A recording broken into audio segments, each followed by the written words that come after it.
Hey guys, and welcome back to the B&D Bricks channel. Today I have sort of a special video. I will be doing my review, not of a Lego set, but of the Obi-Wan Kenobi TV series, and then I'll talk a little bit about the sets that were made based off of it. What I think could have been improved, what other sets I think should have been made, what sets I think should not have been made, and whatever. We'll see how it goes. So, welcome into the video, I guess. Thank you guys for watching. Thank you guys for all of the overwhelming support on my latest few videos. I've only been making videos for like a month, and several of them have like 200 views. It's crazy. But yeah, without further ado, let's get into the video. So the Obi-Wan series just finished last week, and honestly, I thought it was really, really good. This video will contain spoilers for it because I have to talk about it. Well, I don't have to, but I choose to. So, but this video will contain spoilers for the Obi-Wan Kenobi TV series nonetheless. So just be wary of that. If you're trying not to be spoiled and you, for some reason, haven't watched it yet, then don't watch this video. But if you are watching this video, and, well, obviously, if you listen to that, then either you've already seen it or just don't care about spoilers. So, I'll keep going. I loved the series. It was very, very good. There were certain parts of it that were better than others, I will say. For example, episode 4, which really the only good thing about episode 4 was that it was just like a massive reference to Fallen Order and Force Unleashed, which was really, really cool to people who've played the game, like myself. But if you haven't played the game, you might not really have found that episode that interesting. Also, the episode was just kind of all over the place with the way the story was moving in it. It was 1 second it was a slow, heartfelt thing, and then it was just like bam, fast. Everyone's attacking and stuff, which is kind of how Star Wars is, but not right. You know, but so that was really just episode 4, though. Honestly, everything else flowed really nice. Yeah. So the first 2 episodes I thought were probably the well, that's not true. I thought that the last couple episodes were the highest point of the series. I think that, especially in the last episode, spoilers, but the Obi-Wan versus Vader's fight scene was one of the best in Star Wars. I thought it was awesome. The only thing that I thought was lacking there was the music, but honestly, it wouldn't really make sense to do Battle of the Heroes there because they're not really both heroes anymore. And Duel of the Fates, I mean, I think that could have fit, but they didn't do it. But I mean, honestly, the series was great. I loved seeing Obi-Wan, like how he just it was like a shell of himself. He wasn't even really like Jedi Master Obi-Wan Kenobi that if you read the Revenge of the Sith novel or just knew about it, he was like a hero. Like everyone knew Obi-Wan Kenobi and Anakin Skywalker. They were like the dynamic duo of the Jedi. It was crazy. But he's just like such a shell of his former self. You see, even with that Jedi who died in the first couple episodes, like he just when he was talking to Obi-Wan, you could really tell Obi-Wan was just like he wasn't Obi-Wan, you know? He was like Ben. I did really like the whole thing with Leia. I know that breaks canon a little bit, but I choose to ignore it to enjoy the show. It does bother me. But I did think the whole thing with saving Leia was good. It was very frustrating that anytime Leia was involved in a fight scene or like a chase scene, she won. Well, she didn't. No, she wouldn't win, but it would like drag on forever, you know, even when it shouldn't really because she's like a 10-year-old kid and these are full-grown people chasing her. So, I mean, it doesn't really make sense. She was also very frustrating as a character, not because she was like a bad character, because she was a very well-written character. She was written to be like a sort of snotty young Leia who's very full of herself and knows what she wants and what she's talking about and stuff. I thought that part was done very, very well. And just overall, it was great. Some of the parts that I thought were not as good were, well, the 4th episode, as I said before. I thought that the 1st and 2nd episodes were kind of lacking. Not enough that it's like really worth pointing out, but I'm going to point it out anyway. 3rd episode as well. It's just, I think that really the series shone at the end of it. It was a very, very good series, though. Excuse me. But I mean, overall, it was great. I do think that it suffers a little bit from Boba Fett syndrome. I could say Boba Fett syndrome from Book of Boba Fett syndrome, where the start and the end were phenomenal, but the middle was not very good. I don't think that Kenobi is to that extent, but I think that the start and the end were. Well, I think that the end was phenomenal, the start was almost phenomenal, and the middle was slightly less than the start. You know, But Boba Fett was different, a different case. I might make a review of that later, similar to this one. Oh, let me know what you guys think of this video as well. I think I said earlier, and if you'd like to see me do this for other shows like Andor, Ahsoka, and Boba Fett. That already came out, Mando, season 1 and 2 and 3 and 4, and whatever else happens. But that's beside the point right now. So, I mean, that pretty much does it for the review section of this video. There's not, like, a ton I can talk about off memory without spoiling anything. Well, like, obviously this video has spoilers, but I'm going to try not to spoil too much. Probably, I'll say this will be probably one of the last things I say about it. My favorite part was definitely the Qui-Gon cameo. Spoiler, but we already expected the Force Ghost Qui-Gon to appear. When he didn't, I got kind of worried that he wasn't going to appear, but when he did at the end, that was awesome. Qui-Gon is by far my favorite Jedi. In the Master and Apprentice novel, if you read it, it really gives an insight to what he thought about the Jedi Order. It's very, very interesting. I would definitely recommend it. Good book.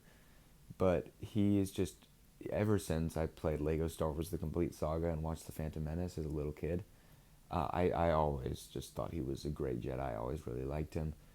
He's definitely one of my favorite Jedi, if not my favorite Jedi. And I mean, yeah, it was great to see him in that show. I probably would have been really upset if he had not been, but I mean, that's right. I talked more about Qui-Gon than I did about almost anything else. The Inquisitors. Let's talk about the Inquisitors. So, Vader was awesome. I know he's not an Inquisitor, but he was the leader of the Inquisitors, so I'm putting him in this category. Vader was awesome in the show. It was really, I feel like Vader's character changes a lot between the different things. The ones that Lucas was in charge of, it was pretty consistently like scary monster Vader. Rogue One, which was Lucas was not in charge of, but also scary monster Vader. This one was scary monster Vader, which was awesome, except for when he let Obi-Wan go at the fire, which I didn't really understand, but whatever, I guess. I don't know. But Vader was he was awesome in this show.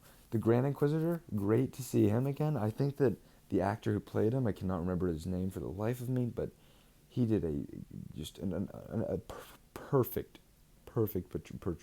portrayal of the character.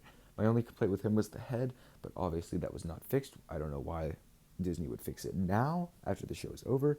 It's fine, he still looked menacing. He just did not look like a Padawan. But I mean, honestly, it's like whatever. It's still a pretty cool guy, and I think that it was great to see him in the show, regardless of whether he was super accurate to what he was supposed to be or not. This was a character that in Rebels was pretty cool, so it was great to see him again. The fifth brother, great to see him again as well. He's just he was great. My only thing is, I felt like this might just be me. I felt like in Rebels, his accent was more like Hispanic sort of sounding than I don't even know what his accent was in Kenobi, but it just sounded different. He didn't look like the way. Well, actually, he looked pretty perfect, but he sounded just like slightly off to me. I don't know what it was, his accent or something. But I don't know. He sounded slightly off, but overall his character was fine. I do think that he should have been bigger. I feel like this show didn't use a lot of CG to fix the characters at all. It just used it to like make cooler ships and stuff, but which is all good. It's all good. It's just like in the flashbacks, you could really tell that Hayden Christensen was old. Not really old, but you could tell that there wasn't a lot used. But the fifth brother was cool. There was that other Inquisitor. I can't remember what species she is either, but we hardly saw her. She did almost nothing. She was there on that one planet that they went to in like episode 2. Where Reva tried to trap Kenobi, but she didn't do too much. Reva, and the third sister, Moses Ingram I don't even know how to put it into words. She did a great job as playing that character. For an original character, in Star Wars, it was very, very compelling. Sorry. Her story was great. I did really like that it was revealed in the 5th episode. Yeah, 5th episode that she was actually in it to betray Vader. I think that was really, really cool. I do think that she was a very good character. I don't think she deserves the Moses Ingram, as in she deserves the backlash that she was getting. I'm not sure exactly what that was for. All I know is that it was happening, and I know that it was stupid. Pardon the use of language.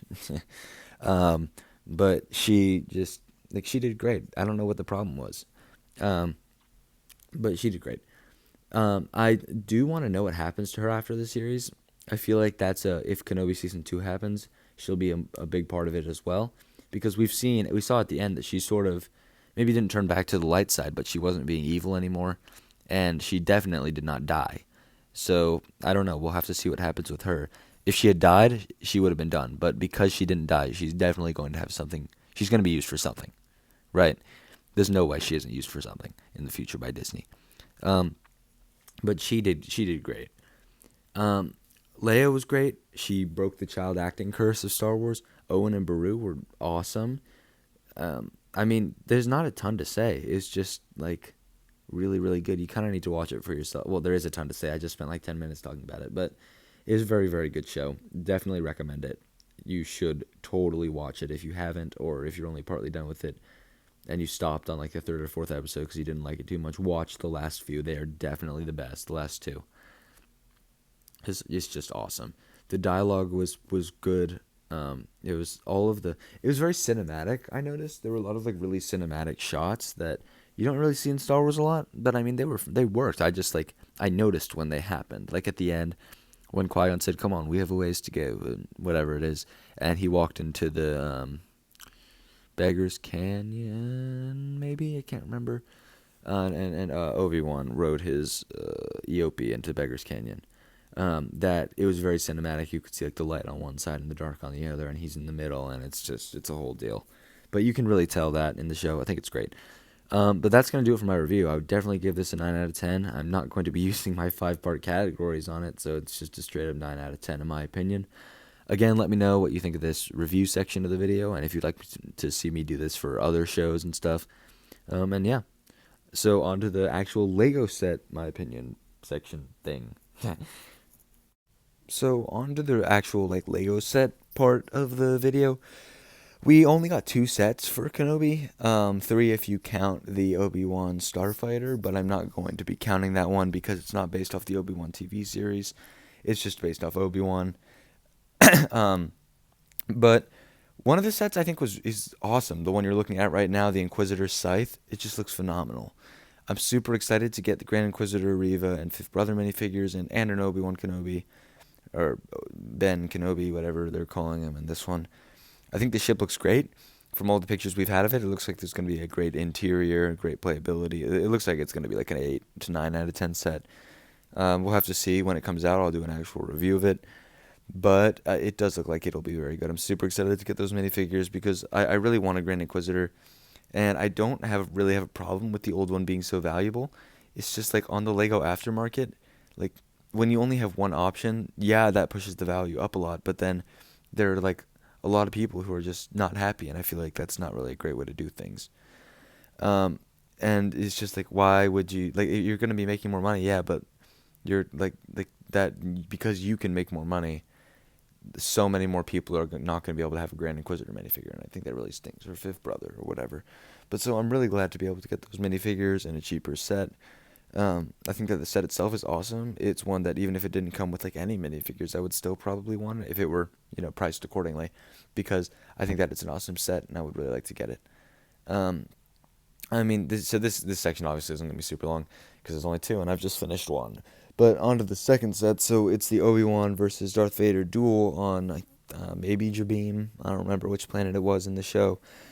But this set also comes with 4 minifigures. You get an Imperial officer. I think it's that lady in who was in Kenobi. I can't remember her name. And then you get a Net B droid, which is probably cool, the coolest, or maybe Nat. I can't remember what I said. Well, I can, but I can't remember what it's actually called. And then you get another Obi-Wan and a Vader minifigure, which are nothing super special, although the Obi-Wan hairpiece looks new, which is cool. I think that it looks good. A nice mullet piece. This set is terrible. I mean, it's for this $50 set. The last one, the Inquisitor Scythe, is $100. The Inquisitor Scythe looks like a $100 set. This set looks like a $30 set, maybe. It's just so outrageously overpriced for what you're getting. This is the kind of set that like I might build once for a review, and then probably I'll just put it in a box somewhere or in a bag and resell it or something, because I don't want this set. It doesn't look bad. it's just like a waste of money for something I'm not really gonna like want to display with the rest of my stuff, you know? Um, I know it's gonna have some play features like the fire coming out of the ground. It looks like there's something on the top right corner of the picture you're looking at that looks like it might be a storage unit for something, I don't know, or an energy generator. Really, the big lore for this set is the Nat B droid, honestly, and the Kenobi. But the Kenobi, like, we're getting in the Inquisitor scythe, so it's not like we're not going to be able to get one anywhere else. And the Nat B droid, I mean, that's really, really cool, but, like, I'm not spending $50 for one minifigure, or maybe two, maybe three, actually, because Imperial Officer I can use. But Vader, I already have, like, one of them. I'm probably going to get another at some point. Like, that's just inevitable. And I don't really like want another Vader. Like it's just I just don't really want this set, and I mean maybe you do. I think that it's not necessarily a bad set. It's just really overpriced, and I don't want it. So we'll have to see how this goes. But that's gonna really do it for this video. We didn't get too many sets based off of Kenobi, which I'm not like unhappy about.